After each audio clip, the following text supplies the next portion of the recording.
Messieurs les présidents des fédérations de rugby françaises et géorgiennes, rien ne réunit la Géorgie et la France comme le rugby. Les racines historiques du rugby sont peut-être en Géorgie, ce sport de l'élo qui fonde un petit peu l'identité géorgienne.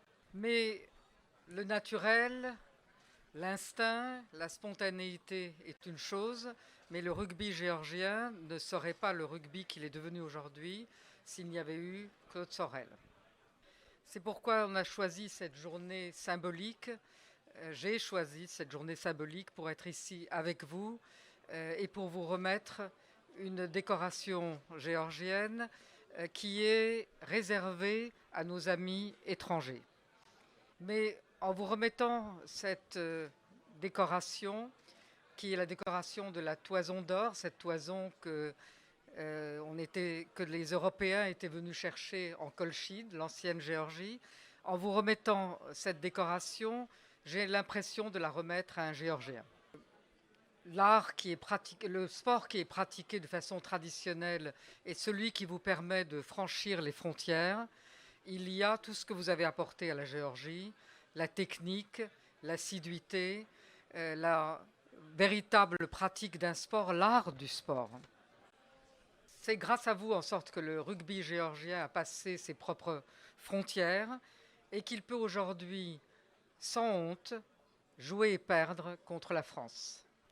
Que cette décoration, cher Claude Sorel, soit le signe de la reconnaissance de la Géorgie envers ce que vous et la France avez fait pour le rugby géorgien. Je veux remettre aussi aujourd'hui une double décoration au frère Iachvili, mais aussi à votre père, parce qu'il a été le premier de la dynastie Iachvili dans le rugby français. Et votre grand-père également, qui est arrivé en France pour être dans la résistance française et honore la Géorgie comme la France. Votre famille, vous-même, chacun d'entre vous, vous êtes un modèle de ce que l'intégration réussie des étrangers peut donner en France. Un modèle de ce que nous pouvons rendre à la France de ce qu'elle a donné aux immigrants géorgiens. Et c'est aussi un modèle de comment ne pas oublier ses origines et rester fidèle à la terre de ses ancêtres. Et je voudrais que la médaille présidentielle que je vous remets à tous deux aujourd'hui soit le signe de cette coopération entre la France et la Géorgie qui, quand elle réussit, est ce que nous avons tous deux, la France et la Géorgie, de meilleur à offrir. Et pour cela, je veux vous remercier au nom de la Géorgie.